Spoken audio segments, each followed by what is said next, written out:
Hello guys. तो homeostasis एक ऐसा प्रोसेस होता है जिसके जरिए बॉडी के इंटरनल एनवायरनमेंट सेम या कांस्टेंट रेंज में रहता है। ठीक है।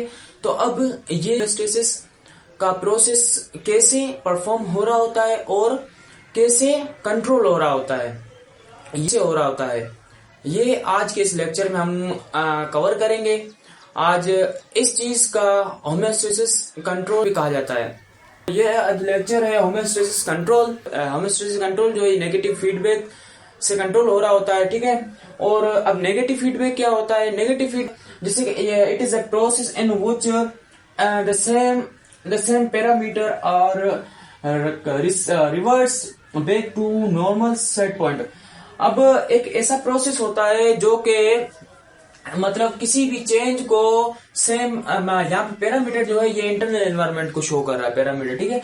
किसी भी इन्वायरमेंट को किसी भी चीज में अगर कोई अंदर की सेट पॉइंट में चेंज आ रही है और दोबारा वो सेट पॉइंट पे आके वो मतलब सेम हो रहा है तो उसको हम बोलेंगे नेगेटिव फीडबैक। फॉर एग्जाम्पल कोई चीज जो है वो इंक्रीज हुई। अब फॉर एग्जाम्पल अब मैं बोल रहा हूँ कि फीवर, अब मुझे फीवर हुआ। फीवर मतलब मेरा टेम्परेचर जो हाई होगा उसके बाद वो दोबारा लो हो रहा है, हाई होके फिर दोबारा लो हो रहा है, सेट पॉइंट के करीब आ रहा है, सेट पॉइंट पे आ रहा है तो उसको हम बोलेंगे नेगेटिव फीडबैक। तो उसमें अब दोबारा मैंने बात की कि सेट पॉइंट, तो सेट पॉइंट क्या होता है? सेट पॉइंट एक आइडियल वैल्यू होती है किस फैक्टर की। ठीक है। जिसको बोलते हैं इंटरनल कंडीशन या बॉडी जो है उनके हार्मोन्स वगैरह होते हैं उनको हम बोलते हैं सेट पॉइंट।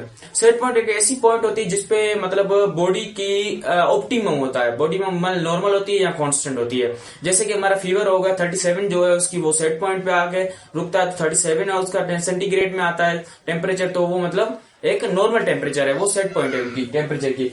उसके बाद हमने बात की कि स्टिमुलस। अब स्टिमुलस क्या है? किसी भी इंटरनल एनवायरनमेंट या एक्सटर्नल एनवायरनमेंट के अंदर चेंज आए उसको हम स्टिमुलस बोलते हैं। फॉर एग्जाम्पल अब हमारी बॉडी टेम्परेचर बाहर अगर ज्यादा हो गया तो बाहर मतलब वो एक्सटर्नल स्टिमुलस है।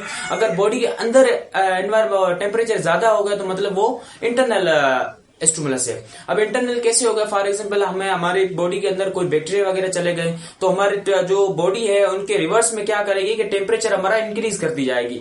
तो जो इंक्रीज करेगी वो क्या है? वो स्टिमुलस है। Any change in external internal environment. ठीक है। उसके बाद है रिसेप्टर। अब रिसेप्टर क्या होते हैं? ये कोई भी मतलब बॉडी के सेल या टिश्यू जो होते हैं वो सेंसिटिव टू द स्टिमुलस, किसी भी मतलब स्टिमुलस को देख के उसको मतलब सेंस करके उसको बॉडी के अंदर चेंज लाए। ठीक है। और चेंज लाके फिर वो जो कमांड देकर सेंट्रल नर्वस सिस्टम सेंटर को, तो उसको हम बोलेंगे स्टिमुलस और रिसेप्टर।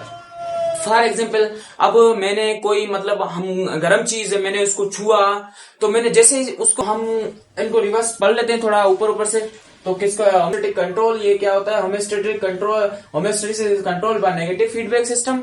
ये नेगेटिव फीडबैक के जरिए मतलब कंट्रोल हो रहा होता है। नेगेटिव फीडबैक क्या होता है? ये एक प्रोसेस है जिसको इन which change in some parameters, कुछ मतलब इंटरनल चेंजिंग आती है जिसको हम रिवर्स बोलते हैं। ठीक है। Reverse back to the normal, ये मतलब सेट पॉइंट के ये दोबारा जो एक बार हाई हो जाएगा तो मतलब चेंज आएगी तो फिर ये रिवर्स होके सेट पॉइंट की तरफ आ जाएगा। ठीक है। उसके बाद सेट पॉइंट क्या? ये आइडियल एक वैल्यू होती है सेट पॉइंट की। ठीक है। जिसको फैक्टर होता है एक्सटर्नल इंटरनल कंडीशन होती है जो कि होम्योस्टेसिस जो है वो हमारी बॉडी जो है वो होम्योस्टेसिस के जरिए कंट्रोल कर रही होती है। उसके अलावा stimulus any change in internal या एक्सटर्नल एनवायरनमेंट को चेंज आए किसी कोई भी अंदर के या बाहर के एनवायरनमेंट में, उसको हम स्टिमुलस बोलते हैं। उसके बाद है रिसेप्टर किसको बोलते हैं? रिसेप्टर जो है हमारे कोई भी टिश्यू या सेल जो होता है बॉडी वो सेंस कर रहा होता है स्टिमुलस को और वो हमारे सेंट्रल नर्वस सिस्टम को भेज रहा होता है। ठीक है। उसके बाद है इफेक्टर। ये किसी भी स्टिमुलस को मतलब रिस्पॉन्स करते हैं, उसको हम बोलते हैं इफेक्टर। और इसमें से ग्लैंड भी आ जाते हैं, मसल वगैरह ये आ जाते हैं। उसके बाद सेंट्रल नर्वस सिस्टम है। सेंट्रल नर्वस सिस्टम ये प्रोसेस करता है कि कोई भी कमांड आई है ऊपर से तो वो प्रोसेस करके और फिर उसके रिस्पॉन्स करेगा। बस अच्छी सी पिक्चर बना के उसमें समझाऊंगा। तो उसको टच किया और मेरे हाथ में जो सेंसर लगे हुए हैं रिसेप्टर, वो रिसेप्टर के जरिए जाएंगे मेरे सेंटर के करीब, सेंटर पे जाएंगे रिसेप्टर लेके उनको, फिर वो सेंस करके फिर वो हमें जो है वो इफेक्टर के जरिए हमें रिस्पॉन्स करेगा। क्योंकि हमारा तो आपका जो हाथ है वो आप हटा दो। ठीक है। उसके बाद है इफेक्टर। इफेक्टर किसको बोलते हैं? Tissue are organs that carry out an action in response to the stimulus. अब किसी भी स्टिमुलस, फॉर एग्जांपल मैंने आपको अभी बताया कि किसी भी हम गर्म चीज को छुएंगे तो हमारा सेंट्रल नर्वस सिस्टम हमें बोलेगा कि हमारा सेंटर जो उनसे मतलब कमांड आएगी कि आप हाथ हटा दो। वो जो हाथ हट रहा है वो हमारा मतलब क्या है, वो इफेक्टर है, वो हमारा इफेक्टर कर रहा है। उसमें क्या क्या आ जाते हैं, फॉर एग्जाम्पल अब ये टिश्यू ग्लैंड्स हो गए, मसल्स हो गए, हमारे मतलब मसल वगैरह ये भी हमारे इफेक्टर में आते हैं। उसके अलावा कंट्रोल सेंटर, अब कंट्रोल सेंटर क्या है, ये प्रोसेसर है। अब फॉर एग्जाम्पल हमारे कंप्यूटर के अंदर प्रोसेसर होता है कि उसके अंदर सारी डिटेल होती है, ठीक है। तो हमारा सेंट्रल नर्वस सिस्टम हमारा पूरा सेंटर है, वो सारा काम जो है सेंटर ही कर रहा होता है। कमांड सारे पूरे मतलब सारे हमारी पूरी बॉडी को कमांड जो है वो सेंटर ही दे रहा होता है, प्रोसेस करता है एंड इंस्ट्रक्टर देता है, ठीक है। उसके बाद हमें मैं आप लोगों को डिटेल में बताऊंगा कि आपको इसको डायमेट्रिकली समझते हैं, ठीक है।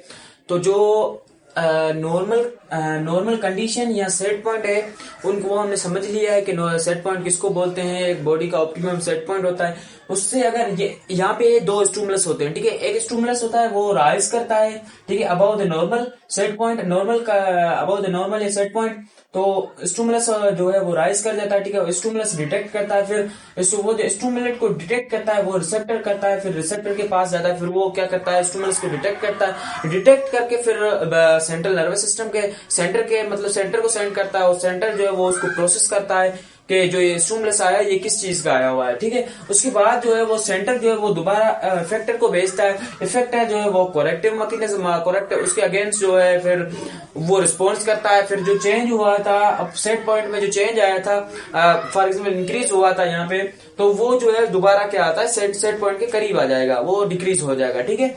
उसके अलावा एक दूसरा स्टिमुलस होता है जो कि वो डिक्रीज कर जाता है, कंडीशन डिक्रीज हो जाती है below the normal condition, set point से डिक्रीज हो जाएगा। तो क्या होगा, फिर वो रिसेप्टर जो है वो डिटेक्ट करेगा स्टिमुलस को, उसके बाद जो है वो कंट्रोल सेंटर को भेजेगा। कंट्रोल सेंटर क्या करेगा कि उसको फिर प्रोसेस करेगा, प्रोसेस करने के बाद जो है वो इफेक्टर को भेजेगा, और इफेक्टर जो है वो करेक्टर मैकेनिज्म होगा, उसको मतलब चेंज करेंगे। फिर वो जो चेंज हुआ था सेट पॉइंट के जो डिक्रीज हुआ था उसको फिर कंट्रोल सेंटर क्या करेगा, वो इफेक्टर क्या करेगा, कंट्रोल सेंटर को भेजेगा, फिर वो दोबारा क्या होगा, फिर वो जाके सेट पॉइंट पे जाके खड़ा होगा, फिर मतलब वो नॉर्मल हो जाएगा दोबारा। चलो गाइस, होपफुली उम्मीद करते हैं कि आप लोगों को ये लेक्चर अच्छा लगा होगा, और अच्छा लगा तो लाइक करना, कमेंट करना, शेयर करना। Thank you guys.